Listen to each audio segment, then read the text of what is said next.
ఇక రైట్ రెండో రోజు గణేష్ నిమజ్జనాలు కొనసాగుతున్నాయి. రైట్ ఇదే విషయానికి సంబంధించి సెక్రటేరియట్ ఫ్లైఓవర్ దగ్గర నుండి మరిన్ని వివరాలు మా ప్రతినిధి కిరణ్ లైవ్ లో అందించేందుకు సిద్ధంగా ఉన్నారు. కిరణ్ చెప్పండి, రెండో రోజు గణేష్ నిమజ్జనాలు కొనసాగుతున్నాయి, దీనికి సంబంధించి అప్డేట్స్ ఏంటి కిరణ్? రెండో రోజు కూడా ఇటు సెక్రటేరియట్ పరిసర ప్రాంతాలు, ట్యాంక్ బండ్ పరిసర ప్రాంతాల్లో గణనాథుల విగ్రహాలు నిమజ్జనానికి బారులు తీరినటువంటి పరిస్థితి కనిపిస్తుంది.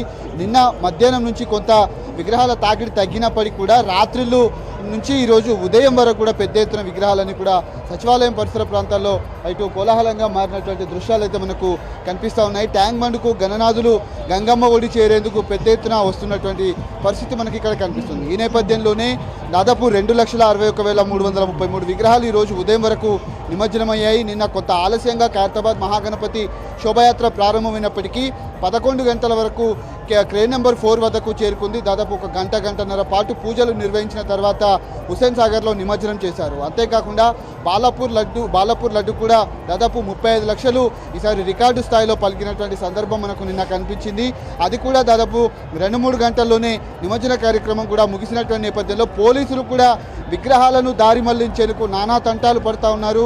నిన్న ఉదయం నుంచి మొన్న సాయంత్రం నుంచి కూడా ఇదే పరిస్థితి కొనసాగుతుంది. కాబట్టి పోలీసులు కూడా ఏం చేయలేని దిక్కుతోచని స్థితిలో పోలీసులు కొంత విఫలమైనట్టుగా చెప్పవచ్చు. ఎందుకంటే గణేష్ మండపాల నిర్వాహకులతో సమావేశం నిర్వహించడం కావచ్చు, అంతేకాకుండా వారికి ముందస్తు గైడ్లైన్స్ ఇవ్వటం కూడా వాళ్ళు పోలీసులు విఫలమయ్యారని మనం చెప్పొచ్చు. ఎందుకంటే గతంలో ఎన్నడూ లేని విధంగా 2-3 రోజుల పాటు నిమజ్జనాలు కొనసాగాయంటే పోలీసుల తీరు కావచ్చు, రాష్ట్ర ప్రభుత్వం ఇటు జిహెచ్ఎంసీ ఏ విధంగా పనిచేస్తుందనేది మనం అర్థం చేసుకోవచ్చు. ఈరోజు రాత్రి నుంచి దాదాపు నిన్న రాత్రి నుంచి కూడా ఈరోజు ఉదయం వరకు 9 గంటలు గడుస్తున్న గణనాథులు ఇంకా బారులు తీరి వస్తున్నటువంటి దృశ్యాలు అయితే మనకు ఇక్కడ పెద్ద ఎత్తున కనిపిస్తూ ఉన్నాయి.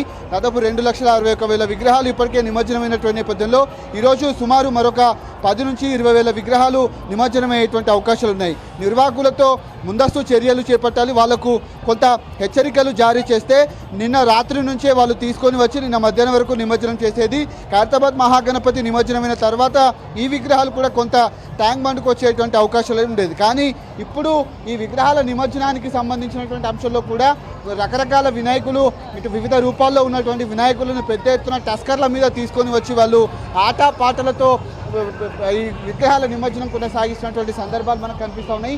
అంతేకాకుండా తెలంగాణ సచివాలయం కనబడగానే పూర్తిగా వాళ్ళంతా కూడా అప్పటి వరకు ఏదైతే గణనాథుల పాటలు పెట్టుకొని వచ్చేది, కానీ ఇక్కడికి వచ్చినటువంటి సందర్భంలో కేసీఆర్ పాటలు, దేక్లెంగే పాటలు కావచ్చు, సారే కావాలంటున్నారే అన్న పాటలు కావచ్చు, అంతేకాకుండా మరోసారి కేసీఆర్ సర్కార్ రావాలంటూ పెద్ద ఎత్తున ఆ విగ్రహాలకు సంబంధించిన నిమజ్జన కార్యక్రమంలో డీజే పాటలు హోరెత్తిస్తూ ఉన్నాయి.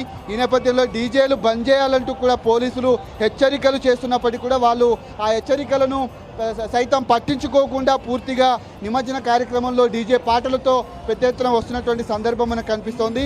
ఈరోజు దాదాపు 2-3 గంటల వరకు కూడా వినాయక విగ్రహాల నిమజ్జనం కొనసాగేటువంటి అవకాశం కనిపిస్తుంది.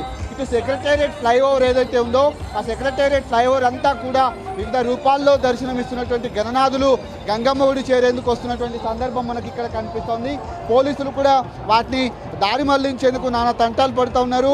ఎక్కడికి పంపించాలి ఏంటి అనేది కూడా వాళ్ళకు ఒక క్లారిటీ పూర్తి స్థాయిలో లేకపోవడంతో వచ్చినటువంటి గణేష్ మండపాల నిర్వాహకులు కావచ్చు, ఆ టస్కర్లతో వచ్చేటువంటి ఆ బృందం ఏదైతే ఉందో వాళ్ళను బెదిరిస్తున్నటువంటి సందర్భాలు మనకి ఇక్కడ కనిపిస్తూ ఉన్నాయి.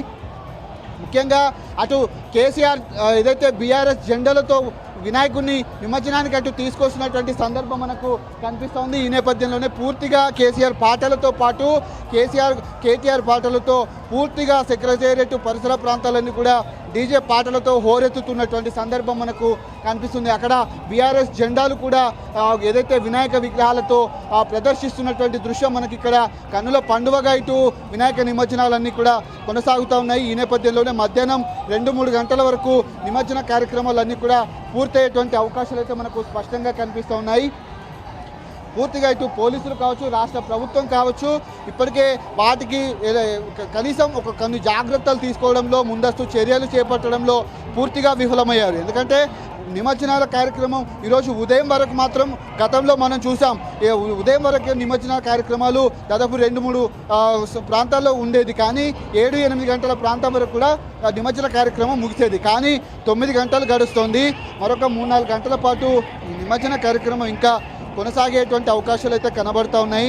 దాదాపు ఈ విగ్రహాలకు సంబంధించి ఇంకా అటు పాత బస్తీ నుంచి విగ్రహాలను పుష్ చేయడంలో వాళ్ళు విఫలమయ్యారని మనం చెప్పొచ్చు. ఆ తర్వాత ఖైరతాబాద్ వినాయకుడు నిమజ్జనం అయిన తర్వాత ఆ స్థానికంగా ఉన్నటువంటి పోలీసుల విగ్రహాల తరలింపును ఇటు మళ్లించేందుకు వాళ్ళు కనీసం చర్యలు కూడా చేపట్టలేనటువంటి దృశ్యాలు అయితే మనకు కనిపిస్తూ ఉన్నాయి. అంతేకాకుండా అటు బీఆర్ఎస్ జెండాలు మనకు కనిపిస్తూ ఉన్నాయి. ఆ వచ్చేటువంటి డీజే పాటలతో బీఆర్ఎస్ జెండాలు పట్టుకొని వస్తున్నటువంటి దృశ్యాలు అయితే మనకి ఇక్కడ కనిపిస్తూ ఉన్నాయి. పెద్ద ఎత్తున ఈసారి దాదాపు 199 వాహనాల్లో కేసీఆర్ పాటలు ఇక్కడ పెద్ద ఎత్తున కనిపిస్తున్నటువంటి సందర్భాలు, వినిపిస్తున్నటువంటి సందర్భాలు అయితే మనకు కనిపిస్తూ ఉన్నాయి.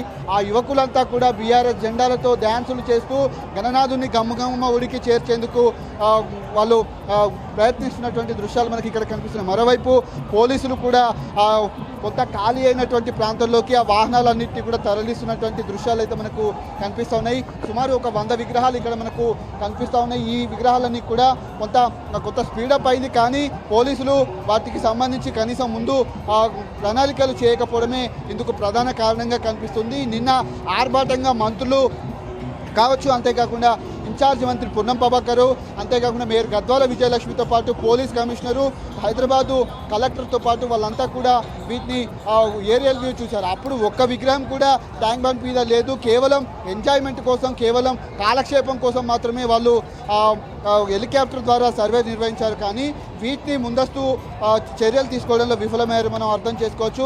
ఈ నేపథ్యంలోనే బీఆర్ఎస్ జెండాలతో వాళ్ళంతా కూడా యువకులంతా కూడా దర్శనమిస్తున్నటువంటి పరిస్థితి మనకు కనిపిస్తోంది. ఈ నేపథ్యంలోనే వాళ్ళు నిమజ్జన కార్యక్రమానికి వస్తున్నటువంటి సందర్భంలో ఈ పూర్తిగా సచివాలయం రాగానే కేసీఆర్ పాటలతోటే హోరెత్తిస్తూ ఉన్నారు. అంతేకాకుండా నిమజ్జన కార్యక్రమంలో భాగంగా పూర్తి స్థాయిలో ఈరోజు మధ్యాహ్నం 3 గంటల నుంచి 4 గంటల వరకు ఈ నిమజ్జన కార్యక్రమం అయితే కొనసాగేటువంటి అవకాశాలు మనకు కనిపిస్తూ ఉన్నాయి. ఈ నేపథ్యంలో పోలీసులు కూడా కనీసం చర్యలు చేపట్టకపోవడమే ఇందుకు ప్రధాన కారణంగా మనం అర్థం చేసుకోవచ్చు. ఇంకా నిమజ్జనాలు అయితే ట్యాంక్ బండ్ వైపు కొనసాగుతున్నటువంటి దృశ్యాలు అయితే మనకు కనిపిస్తూ ఉన్నాయి.